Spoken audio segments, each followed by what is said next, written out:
Hey guys, how's it going? It's Vessel Studios here, and we're going to be talking to you guys about field forces. We've been exploring some cool ways to do some fun, sort of complicated medical techniques with field forces. I'm sure you guys have seen a lot of cool tutorials with these, and we've been kind of riffing off of those.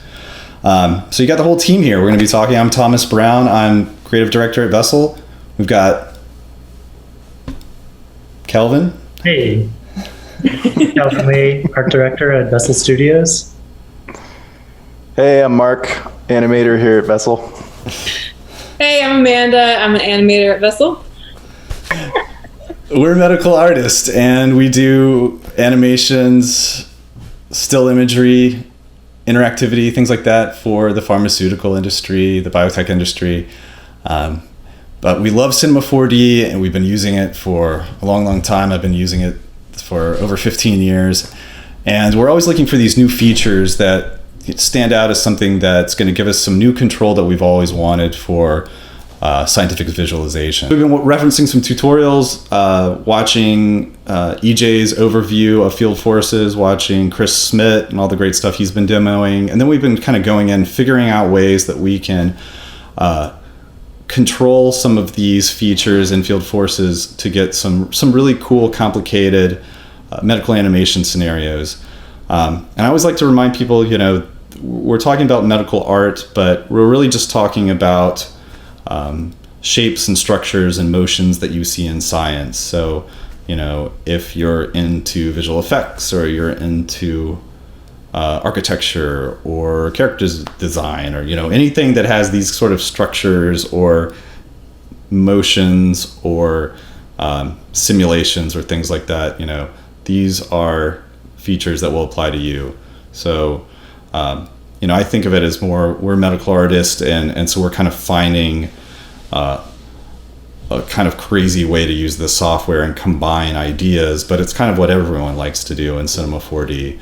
Because one of the amazing things about these features is how well they intertwine with existing features. So, I remember when MoDynamics came out, and suddenly we had a way to control MoGraph dynamically, and how easy it was to use, and how beautiful it was, and how well it functioned. And I think Field Force very much is in the same vein, that it works with the force, the newly released forces beautifully. It works with MoGraph, it works with particles, it works with cloth, and it doesn't really force you to relearn any of those things. It just adds to it in this really organic, fun way.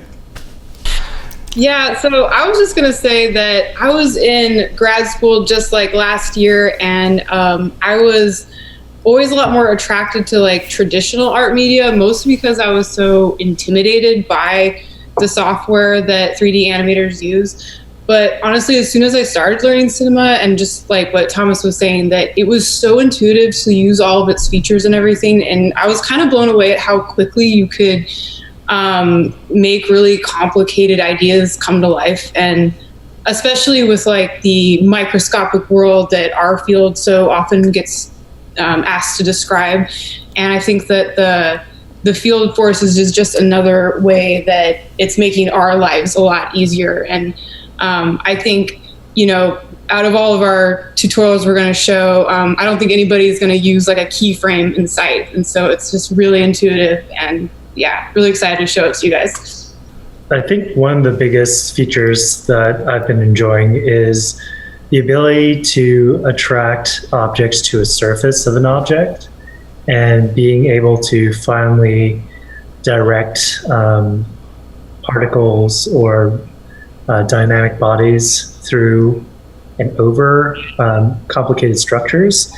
What was really difficult to do before without external plugins, and even with external plugins, now it's a lot more streamlined, natively built to C4D.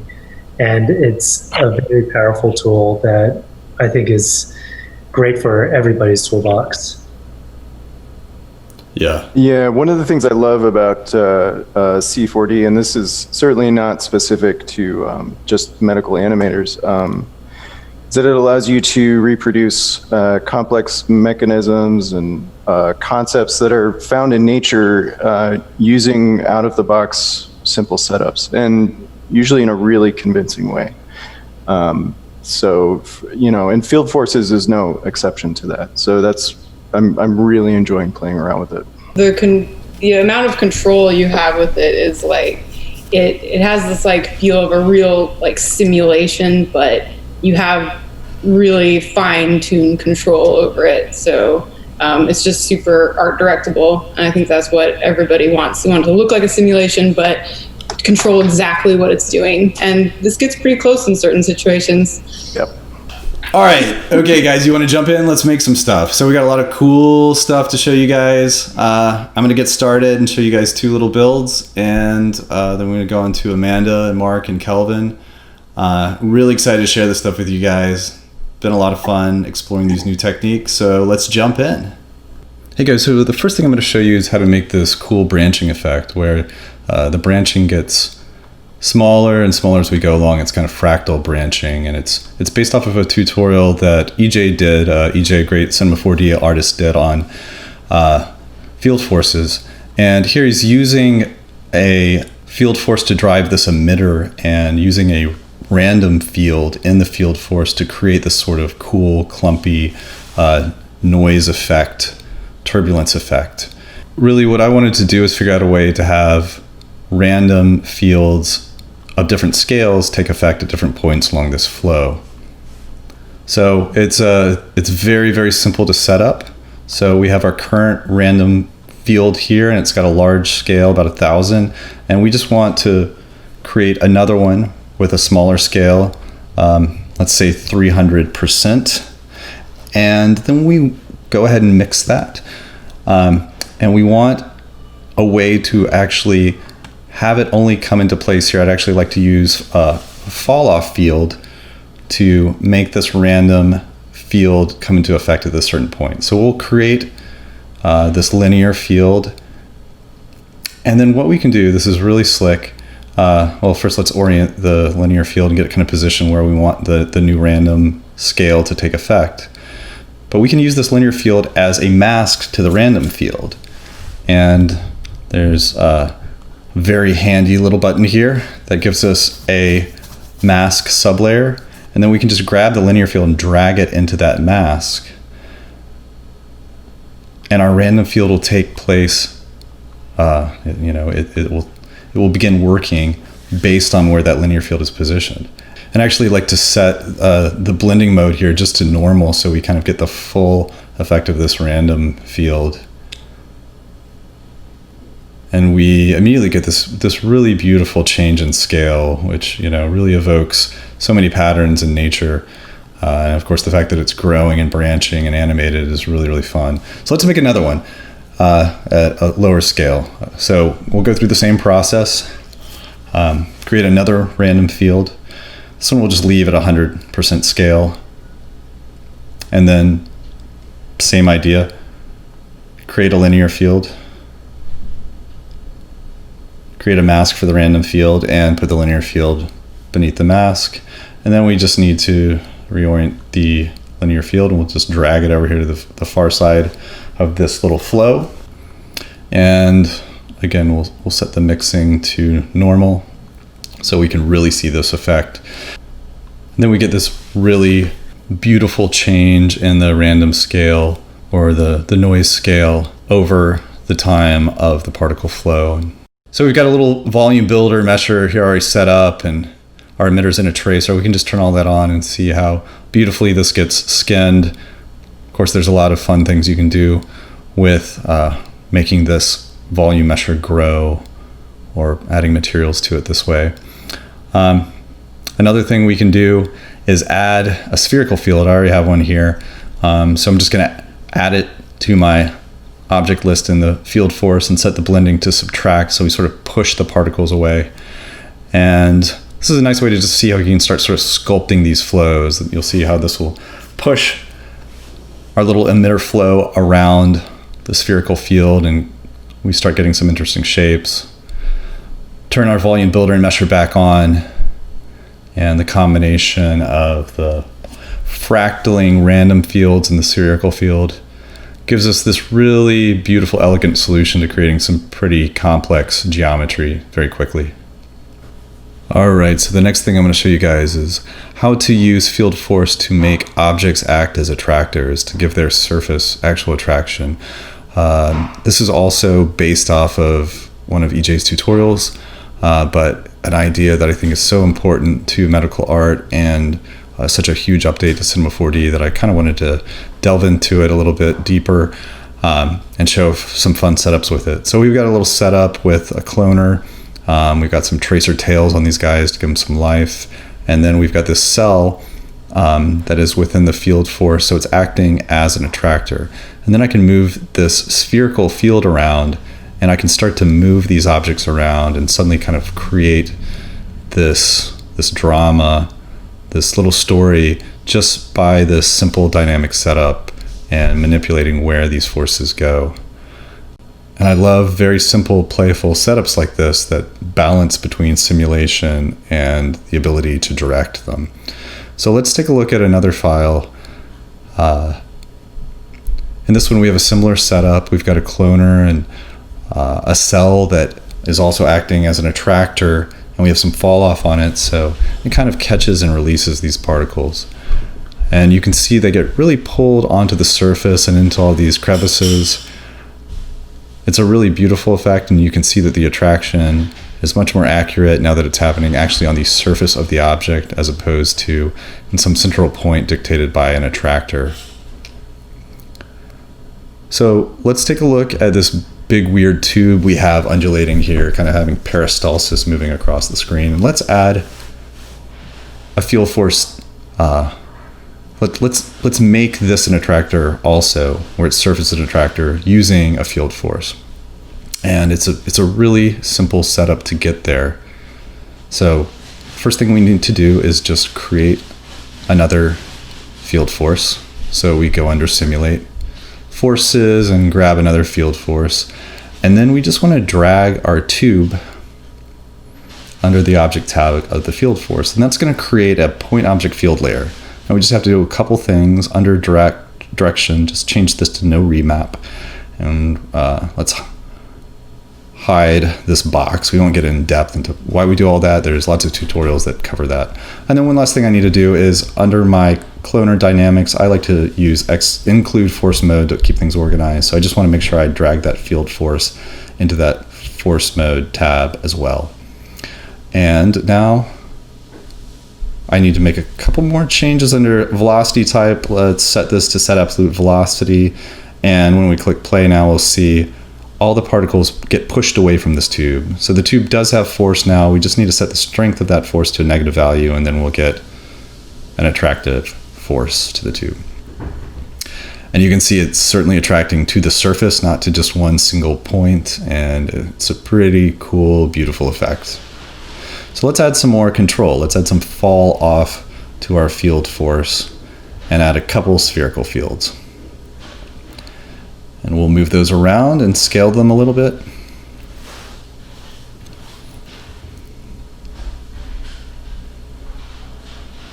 And this is going to let us, again, really direct where these forces are occurring. And once we click play, you'll see that the attraction only happens within these spherical fields, still being attracted to the surface of these objects, getting this beautiful quality of being pulled to these general areas, but within these specific dictated areas by the fall off. So now we have this really nice balance of forces kind of pulling on each other and playing off of each other, and we get this really interesting simulation. And from here we can just start messing around, moving the spherical fields around. We could keyframe those and animate those. We could change some of the forces within the field forces themselves to adjust the balance of forces between this cell and this tube.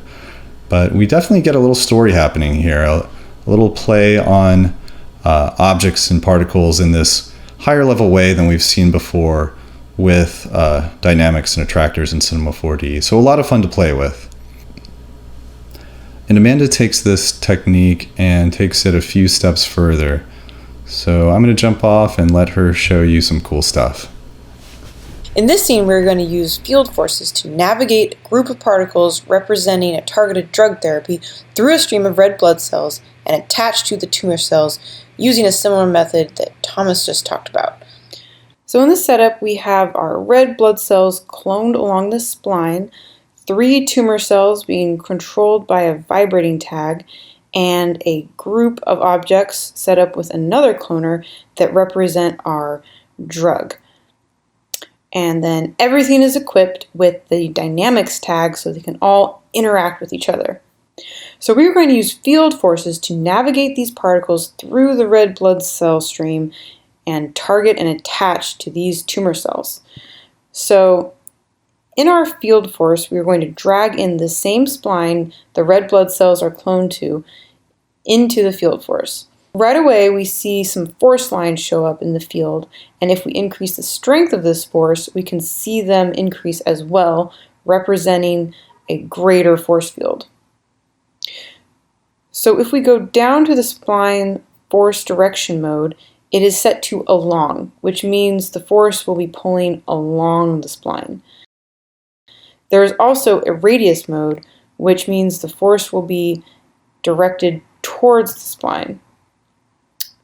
So as you can see, the force lines are perpendicular to the spline.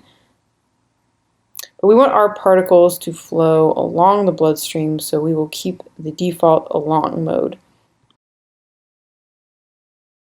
So if you push play, it looks like the direction is opposite to the one we want, so we will set the strength to a negative value, and that should push the field along in the correct direction.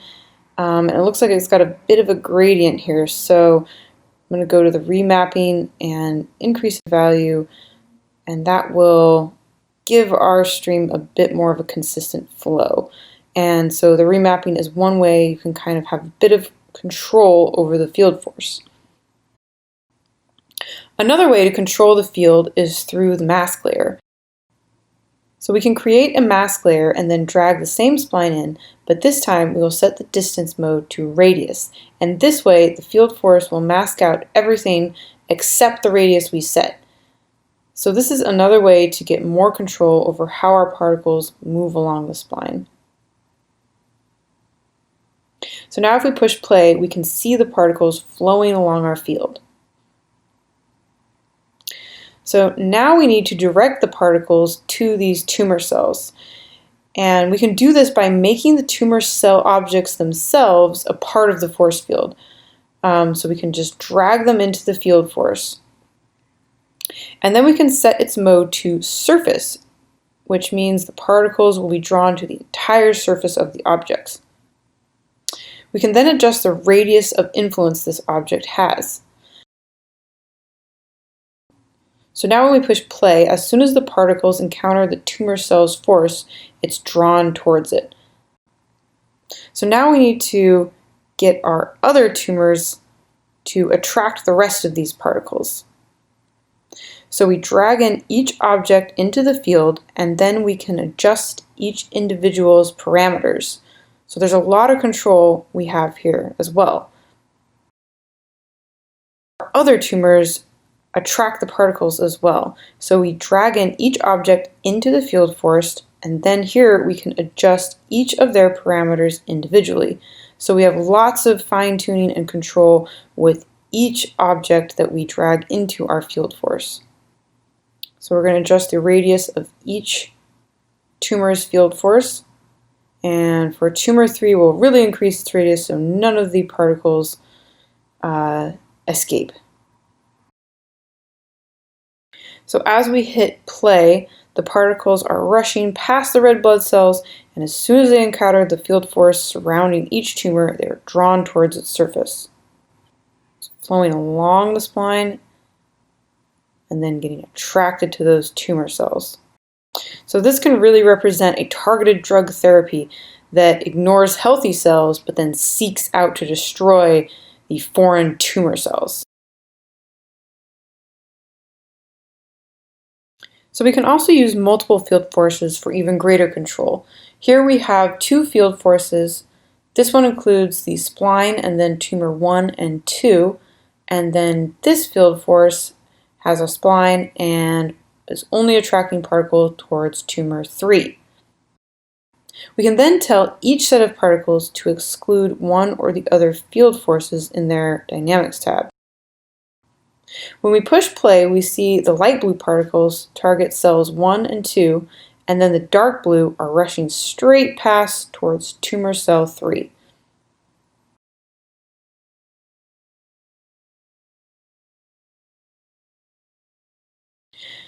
You can also notice that each of these field forces has a slightly different shape of motion to it, and that's because the dark blue particles are set to set absolute velocity.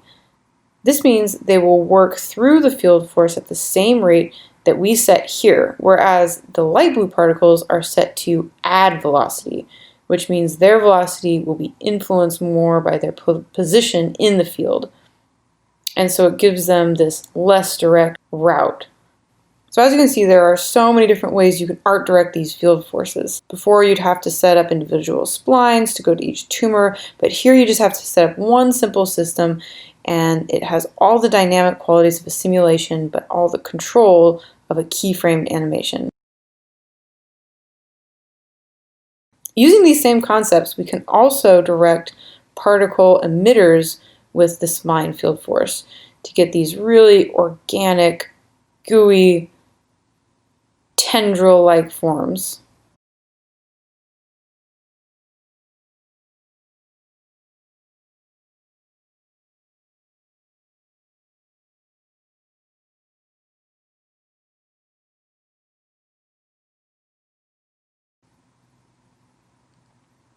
So in this scene, I have two emitters. One emitter is emitting particles into the spline force, and the other is parented to this sphere. We turn these off. So the emitter is parented to a sphere that is being influenced by a vibrate tag. So as it's spitting out particles, they're getting jostled around all over the place. This sphere is also a force object set to surface. So when the particles are emitted, they're immediately drawn back to the sphere where it's attracted to its surface. Likewise, the particles from this emitter will be drawn towards the sphere as soon as it encounters the sphere's field force.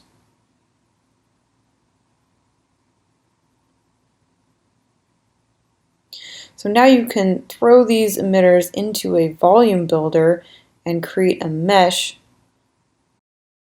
that has this great organic fluid look to it, and it's all being controlled by the field force. So it'd be really easy to make adjustments to the spline and all the other ways you can control field forces. You can now control this fluid simulation. Very, very fun. Very gooey. Here's another example of how we can use the field force to get great control over a particle system, specifically by using the mask layer features. In this scene, we have an emitter emitting a bunch of particles for one frame, and they have no speed. So the particles will just emit and then be entirely influenced by the force field that we set up. So to start out, we are going to use a solid to influence these particles. This solid is telling anything that's in the field to move positively in the y direction. But we don't want all the particles to just shoot straight up, so we're going to create a boundary using a linear field as a mask. So what a linear field does is that it tells the solid field to only influence up to this point.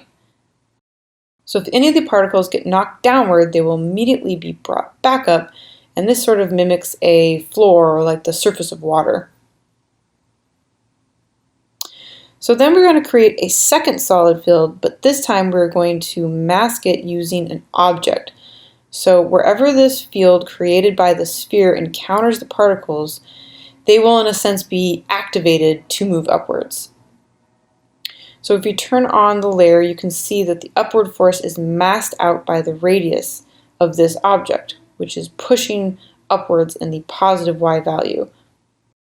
So when any of the particles encounter this radius, they will be told by the force to move straight up. So when we push play, we see that it does just that. All the particles move upward on impact, and we get this little Superman cape following in the wake, which is not necessarily the motion we want. And in order to get a more interesting movement, we can add a random field, which pushes and pulls the field in all kinds of crazy directions. It looks like confetti.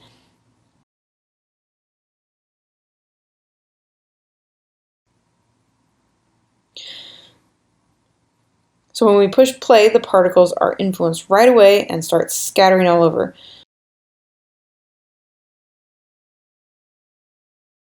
So to control this random field, we can use the same linear field to mask it to only be in effect above our emitters. So when the particles are activated and pushed upwards by the object field, they will enter into a field of randomness and kind of scatter all over. You can see when we push play, as soon as the sphere hits the particles, they're being moved upwards and then randomized.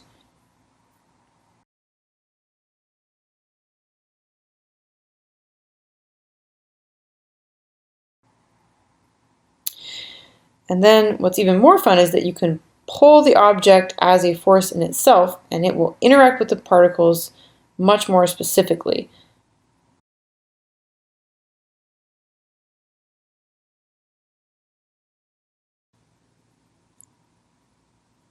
So as you can see, the particles are bouncing off the sphere and creating these really nice waves and ripples.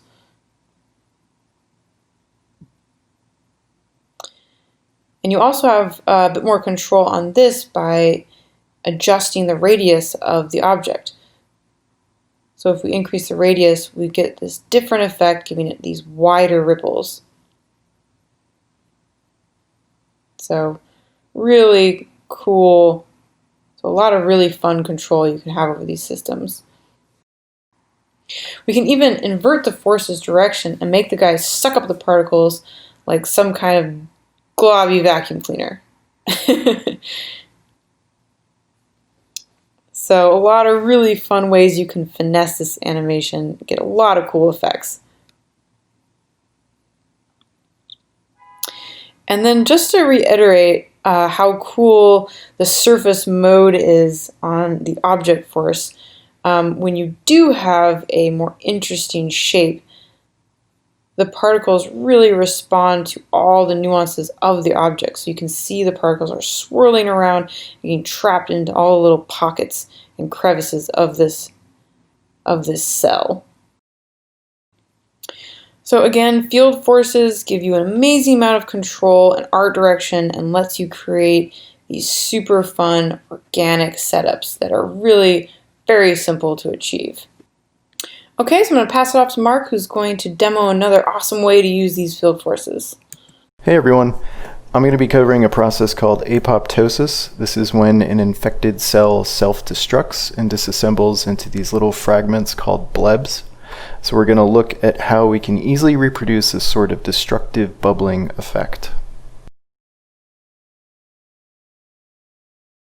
Alright, so to get started, we're going to drop in a field force.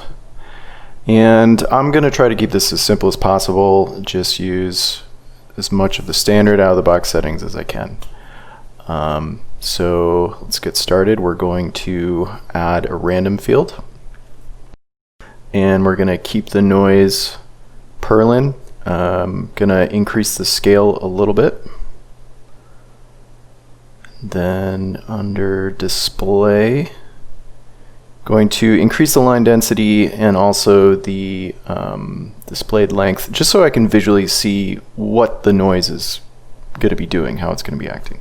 Okay, so this is going to drive the animation of the cell surface.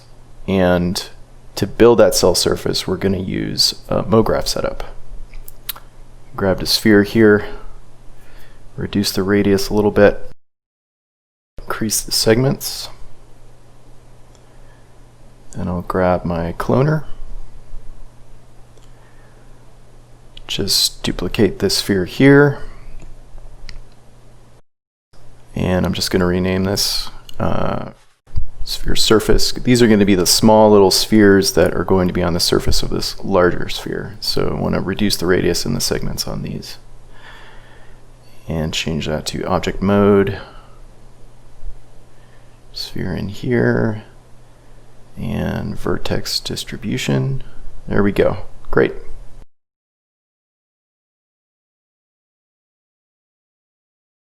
Let's hide this larger sphere here.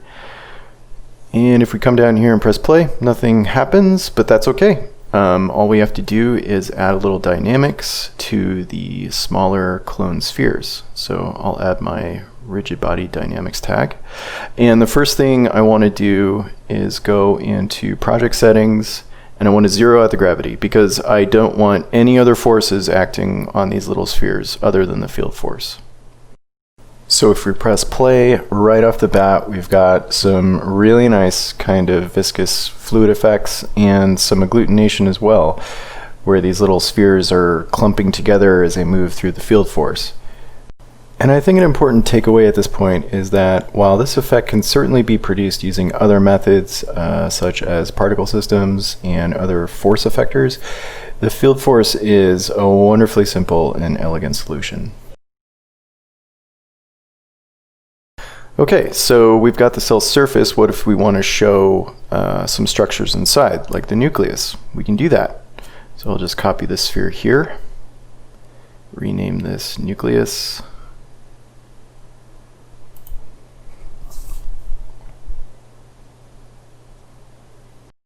And I'm going to start to hide some things here just so I can better see what's going on. Reduce the radius of nucleus sphere, copy this cloner. It's basically, it's just going to be the same setup. We're just cloning a group of smaller spheres onto the nucleus sphere now. And we'll need to reduce the size of these a little bit. That looks good. Alright, so now we're just going to give a different color to this nucleus so that it's easier to see when we animate both these layers together. Okay, we'll press play. Okay, great. So now we've got two cloner systems in the same single field force with just one random field, and all this great dynamic motion is now shared between the two cloners. And of course, we could keep pushing this as well, adding more of the organelles within the cell to really show all of these different portions of the cell moving around together and interacting with each other. So for now, we're going to give the outer membrane a smooth surface. We're going to do that with a volume builder and mesher. So drop these in, put the outer membrane cloner in the builder, and we can adjust some settings here.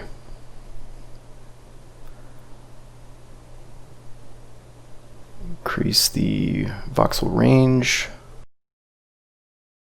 And through the magic of television, I've already got a test render of both the outer membrane and nucleus cloners within volumes. And already with just a very simple setup of a single field force and a couple of cloners, we've got a really nice apoptosis simulation.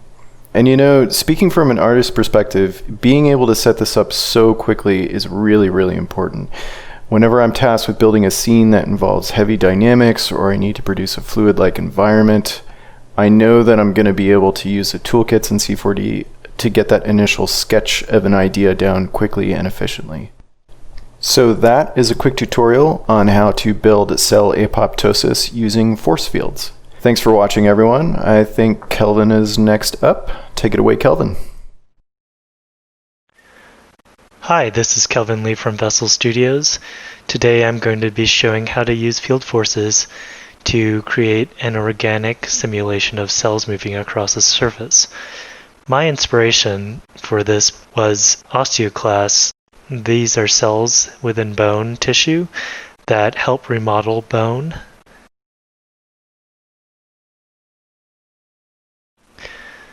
So first, we're going to begin by creating a volume mesher, volume builder, and we're going to place a random field within the volume builder. We're going to increase the scale a bit.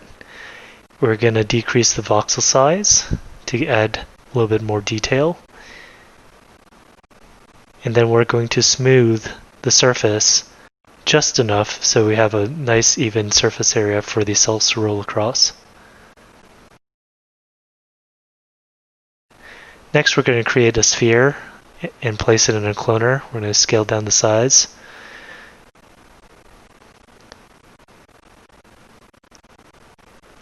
And then we're going to clone it on the volume mesher. And we're going to increase the number.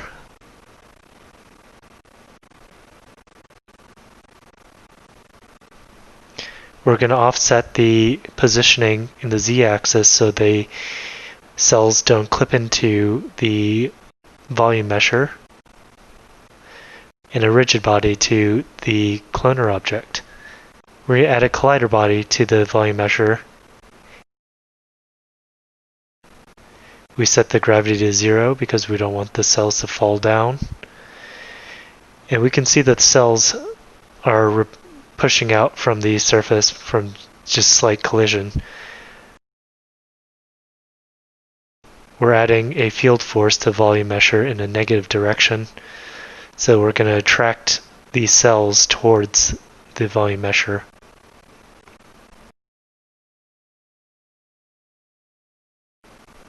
We're going to set it to no remap.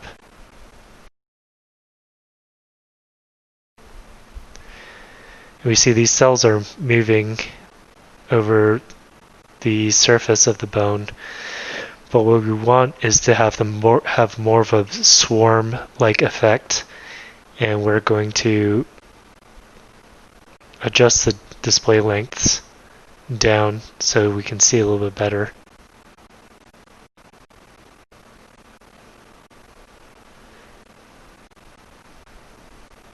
Let's increase the follow position, rotation a smidge.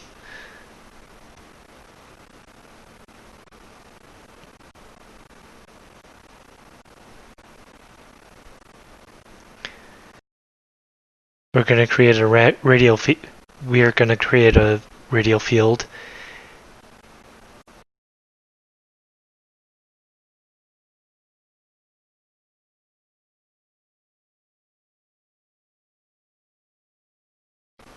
And let's drop it above the volume mesher, set it on add.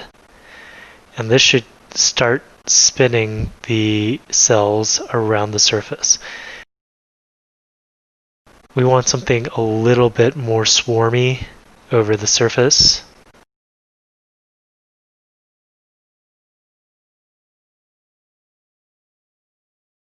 So I'm going to be setting a keyframe for rotation in the beginning, setting a keyframe at the end, and we're just going to have this radial field spin around a bit. And let's see how that goes.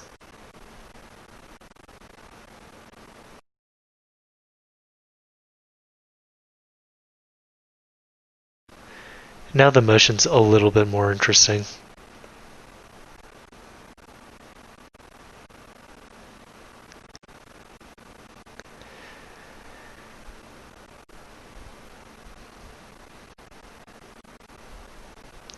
Now let's create some materials. A material for the base, and then another material that we're going to be using a proximal in the alpha channel. And this is being used to create a mask of where the cells have been. What we're going to do is place the cloner object into the tracer and then place the tracer within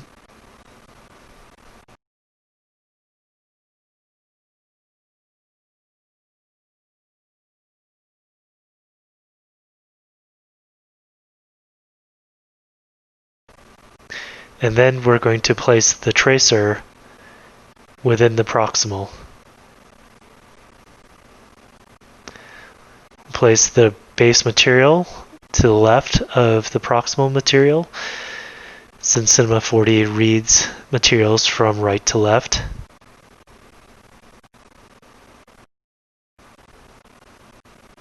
That's right, we'll put the cloner object in here, remove the volume measure. Now you see the cells are moving across the surface, and you see the trail moving along, beside, and behind the objects. Let's take a look at our proximals and make sure we have use vertices checked. And now we see this color trail behind these cells. So I'm going to break up this trail a little bit, give it kind of a grungy look. We're going to take a noise and put it on multiply on top of the proximal.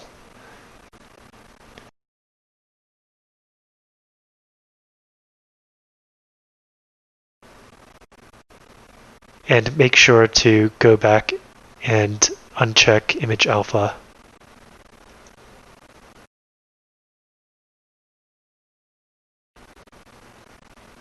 We're going to scale the noise up a bit, increase the contrast. It's starting to look pretty interesting. Change the feathering a bit. Field Forces makes these organic simulations very user-friendly and fun to work with.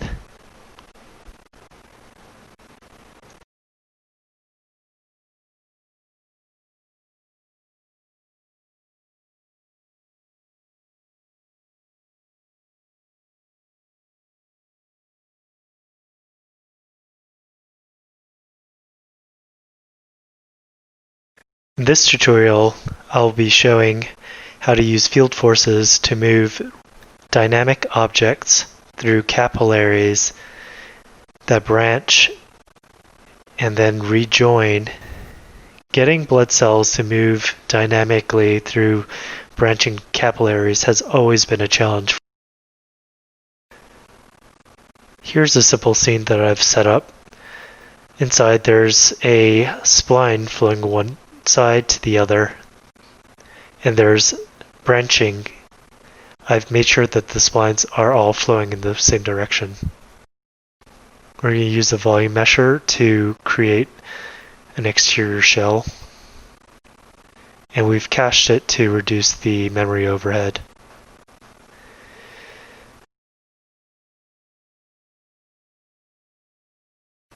I've already made a simple emitter. It's got a cone emission with a little bit of spread.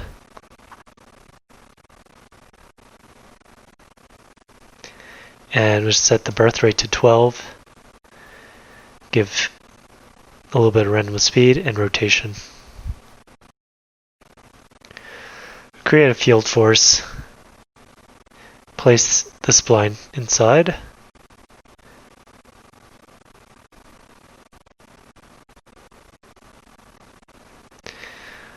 Can't really see anything happening right now. We're going to set to change direction.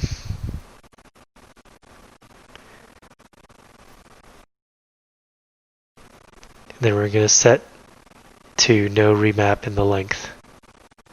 Now we can see these lines as a representation of the field forces. Just going to scale the box so that we can see our lines a little bit better. And we can see these lines flowing along the capillaries.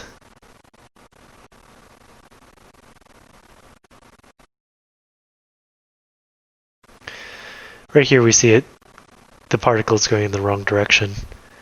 We're going to go in and turn off invert direction. And now we can see the particles flowing down the capillaries and branching.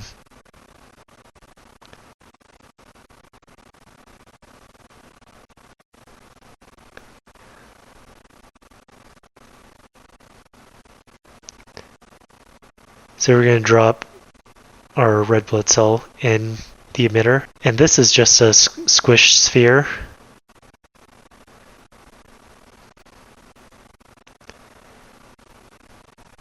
And we can see that the red blood cells are moving through the capillaries.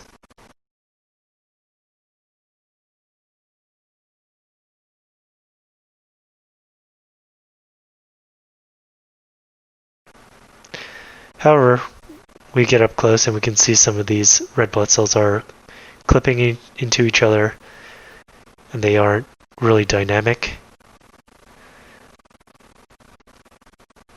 So we're going to add a rigid body tag to the emitter and a collider, and we're going to add a collider body to the volume mesher.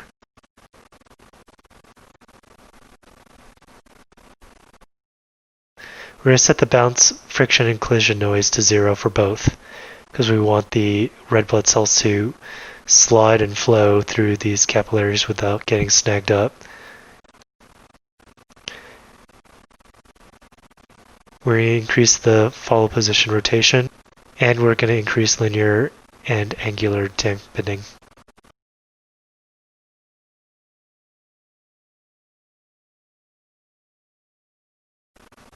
This is looking pretty good, though we're seeing areas where we're having a little bit of less flow. So something we can try is placing a mask on the inside spline and dropping the volume mesher underneath. And now we see that the field lines are right near the edges of the capillaries. And this should help wherever there's branching to push the red blood cells to the branching capillaries. And now we're going to have a little bit more of a spread flow. And there it is. Something that was very, very difficult in the past to do. With field forces, we can direct rigid bodies through narrow tubes with ease. Field forces work so well with particles and dynamic objects.